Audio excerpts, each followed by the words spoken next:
Good morning बच्चों। तो देखिए परसों हमने उदाहरण 11 तक काम कर लिया है और उसके बाद कुछ क्वेश्चन आप लोगों को घर से दिए थे तो वो बन गए होंगे मुझे लगता है। उसके बाद आज आगे उदाहरण 14 को देखते हैं सबसे पहले, और उसके बाद बाकी चलने वाली चीज़ें सब देखते रहेंगे, ठीक है।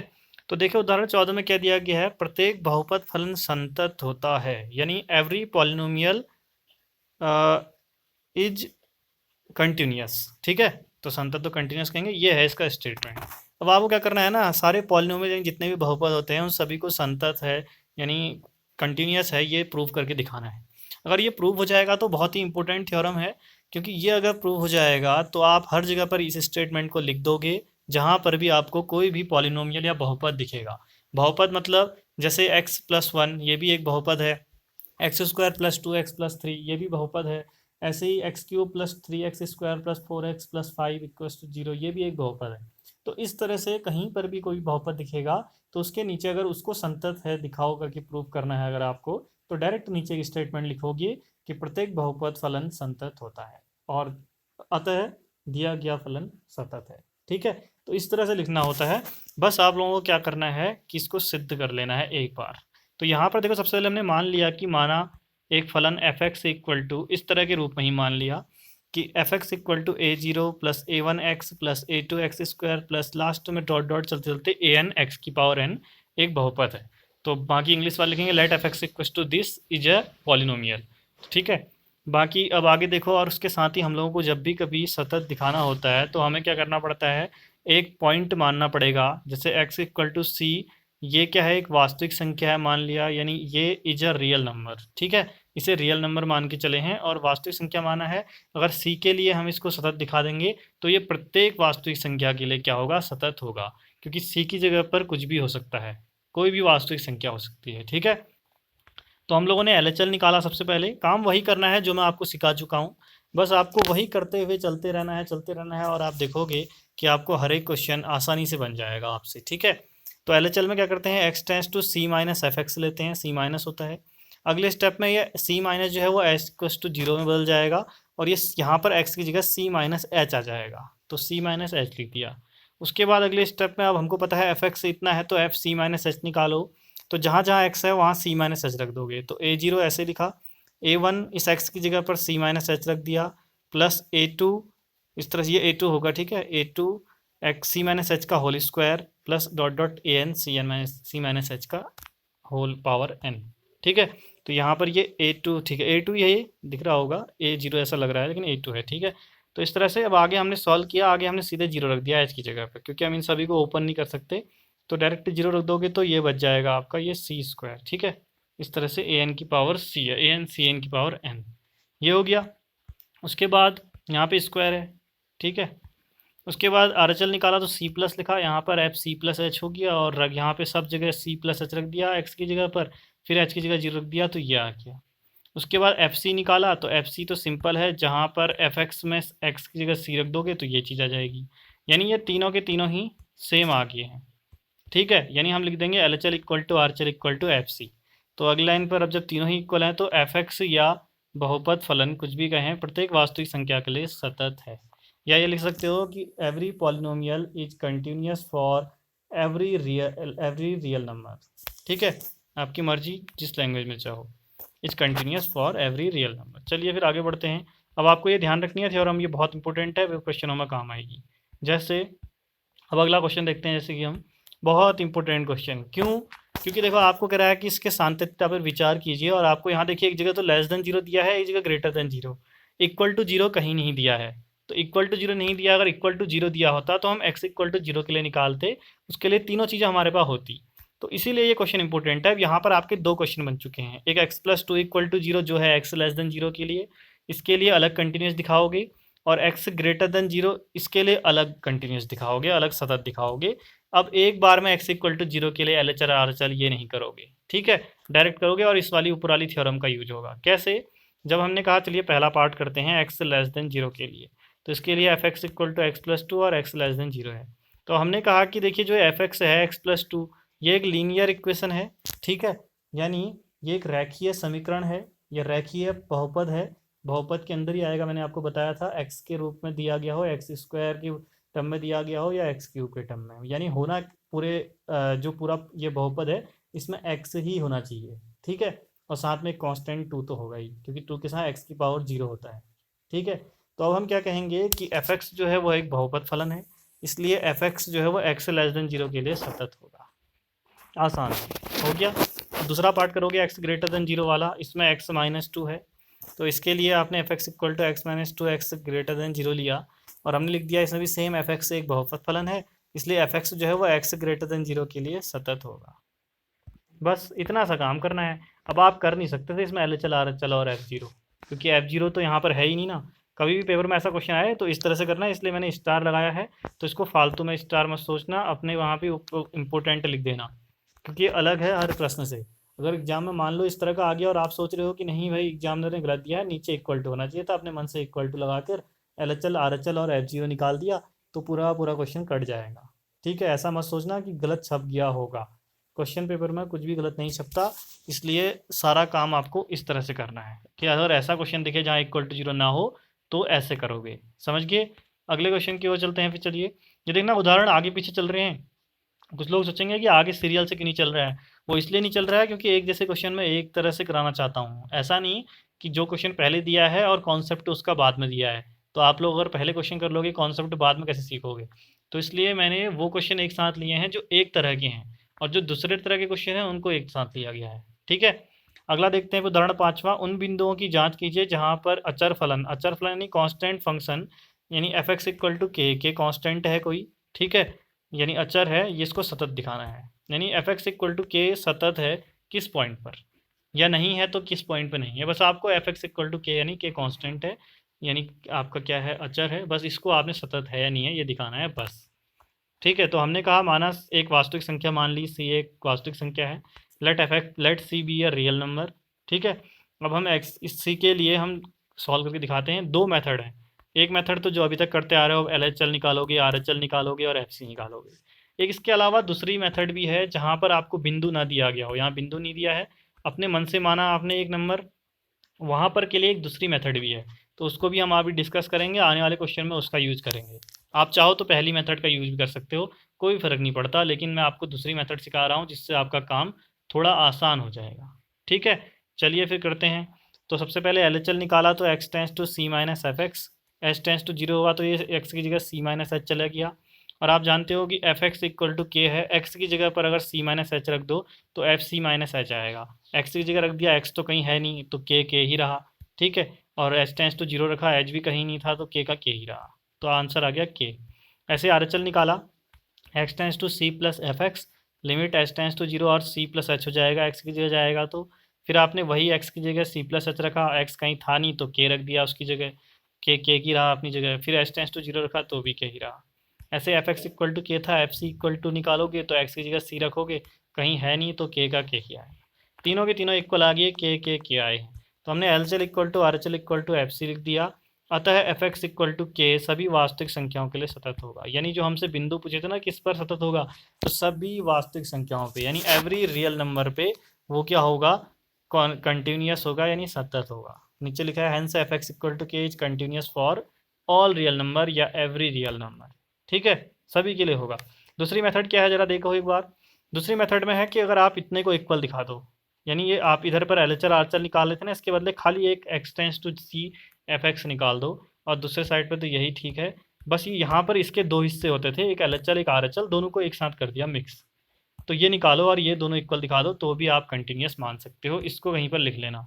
दो मेथड हैं, एक तो LHL equal to RHL equal to f C निकालो, या दूसरा आप ये दोनों इक्वल दिखा दो, दोनों में आपका क्या होगा, कंटिन्यूस होगा।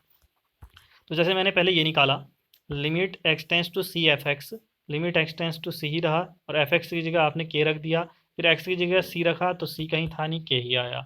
ऐसे एफ सी निकाला तो वो तो के ही है, तो देखो दोनों बराबर आए, तो दोनों इक्वल लिख दिए, और लास्ट में लिख दिया आता है एफ एक्स इक्वल टू के सभी वास्तविक संख्याओं के लिए सतत है, यानी एवरी ये F x equal to k is continuous for every real number, ठीक है, समझिए ना। बस यही काम आपको करना है, दो मेथड है याद रखो। इस दूसरी मेथड को मैं काफ़ी जगह यूज करने वाला हूँ आने वाले क्वेश्चनों में, पीछे भी कर सकते थे जहाँ पर आपको पॉइंट नहीं दिया था। अगला क्वेश्चन है, सिद्ध कीजिए कि वास्तविक संख्याओं के लिए तत्समक फलन एफ एक्स इक्वल टू के प्रत्येक वास्तविक संख्या के लिए सतत है। बोल रहा है कि for every real number the identity function is continuous, ये आपको दिखाना है। और आइडेंटिटी फंक्शन क्या है, f x equal to x, आप जानते हो आइडेंटिटी फंक्शन एक्स को हम मान सकते हैं, ठीक है। तो इस तरह से हमने ये कर लिया। अब हमें इसको कंटिन्यूस दिखाना है, बाकी आपको कुछ नहीं सोचना है। ये लिखा आपने, एक एक्स इक्वल टू सी एक वास्तविक संख्या मानी, let x equal to C be a real number. अब इसके लिए आपने क्या काम किया, आप चाहो तो L H L R H L और एफ सी निकालो, लंबी मेथड यूज करो, या छोटी मेथड की सीधे limit x tends to C F x, और एफ एक्स की जगह एक्स रख दिया, फिर एक्स टेंस टू सी इस वैल्यू को यहाँ पुट किया, एक्स की जगह सी रख दिया तो सी आ गया। ऐसे एफ सी निकाला तो एफ सी डायरेक्ट एक्स के सी रखोगे सी आएगा। दोनों के दोनों बराबर आए हैं तो आप लिख दोगे limit x tends to C F x equal to f C. तो ये दोनों इक्वल, इसका मतलब आता है f x equal to x प्रत्येक वास्तविक संख्या के लिए संतत है, यानी f x equal to x is continuous for every real number. ध्यान देना, कई सारे बच्चे किताब में देखकर करेंगे तो उन्हें समझ में नहीं आएगा।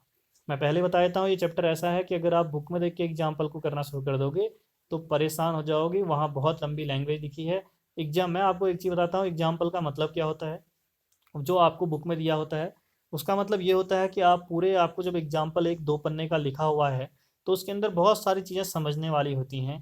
पेपर में आपको वो सब फालतू का लैंग्वेज नहीं लिखनी पड़ती।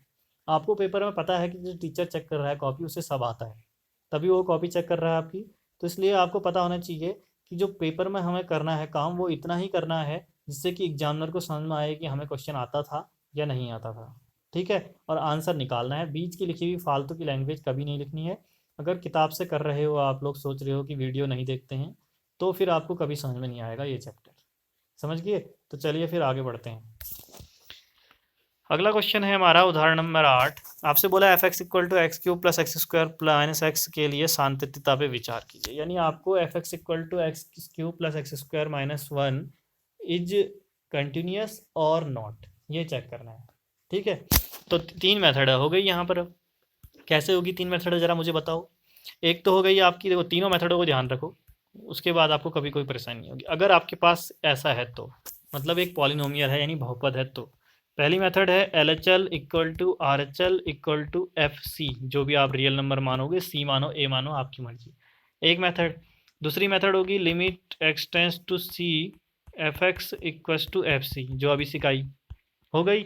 तीसरी method every polynomial is continuous, language लिख दो और के सीधे कह दो कि ये दिया गया फलन क्या है, सतत है। 3 हो गई, बस 3 आपके पास मेथड हैं। तीनों मेथड अगर आपने ध्यान रखी तो कोई भी क्वेश्चन आपका एग्जाम में गलत नहीं होने वाला है। इसके अलावा एक 4th मेथड आगे आएगी, उसके कुछ ही क्वेश्चन हैं, वो तो आसानी से सीख जाओगे, ठीक है। बस ये 3 मेथड है, हमेशा याद रखना, बाद में आपको परेशानी नहीं होगी। कहीं पर भी एक जगह ऊपर लिख लो तो आप बस हमेशा आपको याद रहेगा, ठीक है। चलिए करते हैं फिर, पहली मेथड का यूज करते हैं। यहाँ 2 ही मेथड कराए, तीसरी मेथड क्योंकि आप लिख सकते हो कि ये कंटिन्यूस है तो सीधे आप लिख दोगे कि हाँ ये क्या है, मतलब ये एक क्या है, पॉलिनोमियल है, और पॉलिनोमियल क्या होता है, कंटिन्यूस होता है, सीधे हो जाएगा। पहली मेथड एक्स इक्वल टू सी, आपने एक वास्तविक संख्या रियल नंबर मान लिया। पहला काम limit x tends to C F x लिया, एफ एक्स की वैल्यू रख दी, और एक्स टेंस टू सी है तो सी की जगह सी का मान रख दिया, एक्स की जगह सी का मान, ये आ गया। दूसरा एफ सी लिया, डायरेक्ट एक्स की जगह सी रख दिया, ये आया। दोनों ही बराबर हैं तो आप दोनों को क्या लिख दोगे, दिस इक्वल टू दिस, और आप लिखोगे एफ एक्स प्रत्येक वास्तविक संख्या के लिए सतत है। इंग्लिश मीडियम वालों के लिए क्या है कि आपको लैंग्वेज एक बार बता दी है क्वेश्चन में तो आपको याद हो गई होगी, उसी को लिखना है आपने, ठीक है। और मैथ्स में इंग्लिश हिंदी का कोई ज़्यादा यूज होता नहीं है, मैं दोनों लैंग्वेजों में बोल रहा हूँ तो आप समझ लोगे। दूसरा f x equal to x cube plus x square minus 1, आपने कहा कि एफ एक्स एक बहुपद फलन है और एफ एक्स इसलिए क्या हो जाएगा, प्रत्येक वास्तविक फलन के लिए सतत है, इतना लिख दोगे। तीसरी मेथड वो वाली कि आप एल एच एल निकालो, आर एच एल निकालो और एफ सी निकालो, वो भी आप कर सकते हो इसके नीचे पर, ठीक है, कर लेना। मेरे ख्याल से मेथड 3 भी आपने यहाँ पर करनी है, जिसमें आप एक बार एल एच एल निकालना, एक बार आर एच एल निकालना और एक बार एफ सी निकालना और तीनों को इक्वल रखना दिखाना, ठीक है, कर लेना, इसके नीचे पर काम आएगा। चलिए आगे बढ़ते हैं। तो ये सब हो गया इस तरह से। एक उदाहरण 7वां जो मैं आपसे कहता आ रहा था कि 7वां और तीसरा एक जैसा है तो पीछे बता दिया है। बाकी देखो उसके बाद इसमें क्वेश्चन 36 हैं, आप देख रहे होगे, मैंने घर से क्वेश्चन करने को दिए थे। 6th question, 10th question, 11th, 12th और 13th। कोई क्वेश्चन ना आया हो तो कमेंट कर देना, मैं बता दूंगा उसे दोबारा से, लेकिन इतने आपको आगे होंगे, बचे हुए हम करेंगे और भी बहुत सारे हैं। इसके आगे देखिए अभी कई सारे क्वेश्चन हैं, बहुत सारे क्वेश्चन हैं इसमें। इंपॉर्टेंट क्वेश्चनों में ये 2 क्वेश्चन आते हैं, फिलहाल तो जो पढ़ा रहा हूँ हर कोई क्वेश्चन इंपॉर्टेंट है, लेकिन ये दो क्वेश्चनों में से एक क्वेश्चन कभी एग्जाम में दे देता है। ठीक है, तो ज़रा देखते हैं फिर आगे करते हैं। आगे क्या है, इतने क्वेश्चन है देखो 34 क्वेश्चन। तो 34 क्वेश्चन है तो कुछ आपको भी करने पड़ेंगे, कुछ मुझे भी कराने पड़ेंगे। चलिए, तो ये चीज़ें मैंने करा दी हैं, ये क्वेश्चन जो भी बता रहा था पर। आगे बढ़ते हैं नवे उदाहरण की ओर। उदाहरण नवा है f x equal to 1/x, जिसमें x not equal to zero है, यानी एक्स को जीरो नहीं लोगे। ठीक है, जीरो से बड़ा ले सकते हो ग्रेटर देन जीरो, और लेस देन जीरो ले सकते हो, लेकिन जीरो नहीं लोगे। इसको आपको दिखाना है, शांतिता पर विचार करना है। तो हम लोगों ने कहा चलिए आप चाहो तो सीधे लिख सकते हो कि वैसे पॉलिनोमियल इसको नहीं लिख सकते क्योंकि ये अपॉन में है। ठीक है, और अपॉन में है तो नहीं कह सकते, ऊपर ही होना चाहिए तभी पॉलिनोमियल होता है। आगे बढ़ते हैं, फिर देखते हैं। सबसे पहले कहते हैं एक्स इक्वल टू सी एक रियल नंबर है, वास्तविक संख्या है, लिखा है। Limit x equal to C F x निकालते हैं और एफ सी निकालते हैं, दोनों इक्वल, तो सीधे हो गया अपसित। लिमिट एक्स टेंस टू सी, इसकी जगह एफ एक्स की जगह आपने 1/x रख दिया। फिर एक्स टेंस टू जी सी, मतलब एक्स की जगह सी रख दिया, तो 1/c। एफ सी करने के लिए तो सीधे एक्स की जगह आपने सी रख दोगे, 1/c आएगा। दोनों इक्वल आ गए, दोनों को इक्वल रख दिया, लिख दिया आता है एफ एक्स प्रत्येक वास्तविक संख्या के लिए सतत है। ब्रैकेट में x not equal to zero लिख देना, क्योंकि अगर आप नीचे जीरो लिखते हो अगर एक्स की जगह, तो ये तो इन्फिनिटिव आ जाएगा, अनंत, या अनंत कहो या इसको अनडिफाइंड कहो, मतलब ये क्या है, डिफाइन नहीं है। ठीक है, कुछ भी कह सकते हो आप। तो अनडिफाइंड मतलब ऐसी चीज़ अभी तक इसके बारे में कोई पता नहीं है हमें, तो इसलिए हम जीरो नहीं रख सकते, इसलिए मैंने लिखा है। बाकी इंग्लिश में भी लिखा है, hence f x is continuous for every real number except x equal to zero, x equal to zero को छोड़कर। ठीक है, चलिए आगे बढ़ते हैं 13वें उदाहरण की ओर। 13वां क्या कराया, इस फलन के लिए शांतिता पर विचार कीजिए। तो आपने एफ एक्स इक्वल टू ये दो दिए हैं, यानी ग्रेटर देन और इक्वल टू जीरो जब होगा तो अब तो एक्स मानोगे एफ एक्स की वैल्यू, और जब लेस देन जीरो होगा तब एक्स स्क्वायर मानोगे एफ एक्स की वैल्यू। तो हमने कहा चलिए फिर आर एच एल तीनों निकालते हैं। ये निकाला एक्स लेस देन जीरो, तो यहाँ x tends to zero minus f x हो गया, और इसको एच टेंस टू जीरो किया तो जीरो माइनस एच आ जाएगा, एफ माइनस एच। अब ये आप निकाल रहे हो एल एच एल, यानी एक्स लेस देन जीरो के लिए निकाल रहे हो, तो लेस देन जीरो ये है, यानी एक्स स्क्वायर। तो आप यहाँ पर माइनस एच को रख दोगे, एक्स स्क्वायर की जगह माइनस एच का स्क्वायर, एच स्क्वायर आएगा, फिर जीरो रख दोगे तो जीरो हो जाएगा। ऐसे आर एच एल निकाला, यानी x greater than zero, x tends to zero plus रखा, और एच टेंस टू जीरो तो एफ जीरो प्लस एच आ गया, H tends to zero f H हो गया। और इसको कहाँ रखोगे आप, क्योंकि ये ग्रेटर देन जीरो है, तो ये ग्रेटर देन जीरो है तो यानी f x equal to x वाले में रखोगे। तो आपने एक्स वाले में यानी एफ एच को एच रख दिया एक्स की जगह पर, बस जीरो रख दिया, जीरो हो गया।